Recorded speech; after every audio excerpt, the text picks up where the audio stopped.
Hey, welcome back. There's been a lot of talk lately about Social Security, and if you've been following the news, you might have heard some concerning updates. But there's one name that's been popping up a lot in connection to these changes, Doge.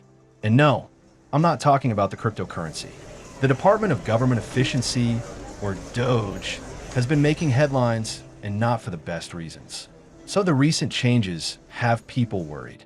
Mass layoffs, office closures, potential delays in benefits. Things that could directly impact millions of people who rely on Social Security. And even though the government keeps saying your benefits are safe, some of the moves being made are raising serious questions. So what does this mean for you? Could you face delays in getting your money? And why is Elon Musk's name even tied to this? There's a lot to break down here. So let's get into what's happening and why so many experts are sounding the alarm. And before we continue, if you want to stay updated on important financial topics that impact you, make sure to subscribe. It really helps get this information out to more people, and I appreciate it. So let's talk about what's going on.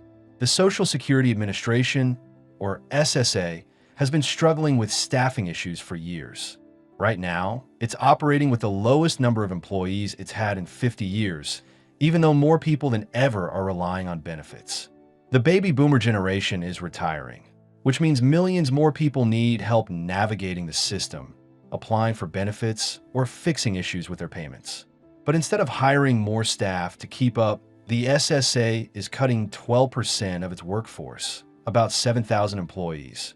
Now, if you've ever had to deal with government paperwork, you already know how frustrating long wait times can be.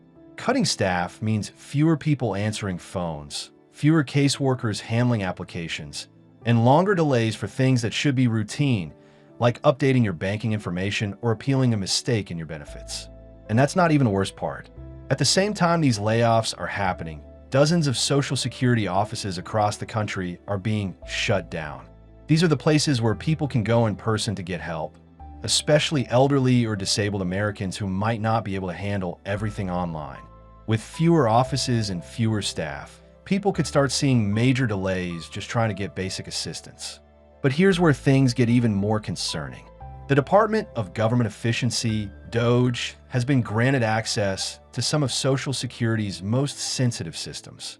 We're talking about databases containing personal financial information for everyone with a Social Security number.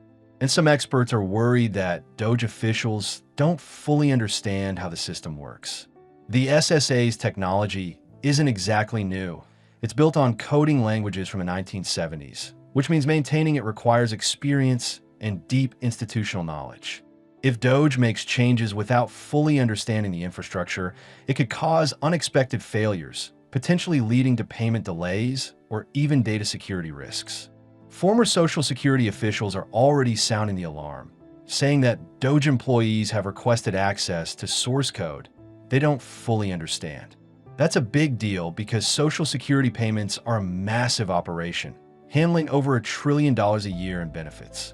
If something goes wrong in the system, whether it's a glitch, a security breach, or a change made by someone who doesn't understand how the system functions, millions of people could be affected. Now, the White House keeps saying that benefits are not being cut. And technically, that's true. The amount you're supposed to receive so far isn't changing. But here's the thing. When the system itself starts breaking down, when offices close, when staff is cut, when it takes months just to update your direct deposit information, that's still a real impact. What good is a benefit if you can't access it when you need it? And people are noticing. Lawmakers, especially in key election states, are getting flooded with calls and questions from voters who are worried about these changes. Some are even being confronted in town halls, with crowds demanding answers. Even members of Congress who normally back these kinds of budget cuts are struggling to defend them. The concern is bipartisan. A recent poll found that the majority of Americans, including Republicans, think the government isn't spending enough on Social Security. And yet, Doge's current actions seem to be doing the opposite of what people want, cutting resources instead of strengthening the program. There's also a growing fear that if administrative chaos gets bad enough, it could open the door to even bigger changes. Some politicians have floated the idea of privatizing Social Security, meaning your benefits wouldn't come from a government fund, but from private accounts tied to the stock market. Others have suggested raising the retirement age, making it harder to qualify, or even transitioning to a completely new system over time. And let's not forget that Elon Musk has publicly called Social Security the biggest Ponzi scheme of all time. Now, whether you agree with that or not, it's clear that Musk's approach to cost-cutting in his companies, whether it's Twitter, Tesla, or now government programs, tends to be aggressive. And when you apply that approach to something as critical as Social Security, there's a real risk of pushing an already strained system to its breaking point. So where does that leave us? For now, benefits are still being paid out. But if you rely on Social Security or plan to in the future, this is something to keep an eye on. If these changes lead to more delays, it's going to impact a lot of people, especially those who can't afford to wait. And if you've had trouble dealing with the SSA recently, you're not alone. Wait times are already stretching into months in some cases, and that's before these new cuts have fully taken effect. If you need to update any of your information, like banking details, an address change, or anything related to your benefits, doing it sooner rather than later is probably a good idea. Now, what do you think about all this? Do you think the changes are necessary cost-saving measures? Or do you feel like they're putting Social Security at risk? Let me know in the comments, and I'll be reading through them to see what people are experiencing. And if you found this information helpful, don't forget to like and subscribe. Staying informed is one of the best ways to protect yourself, and I'll keep bringing you updates on this and other important financial topics. Thanks for watching, and I'll see you in the next one.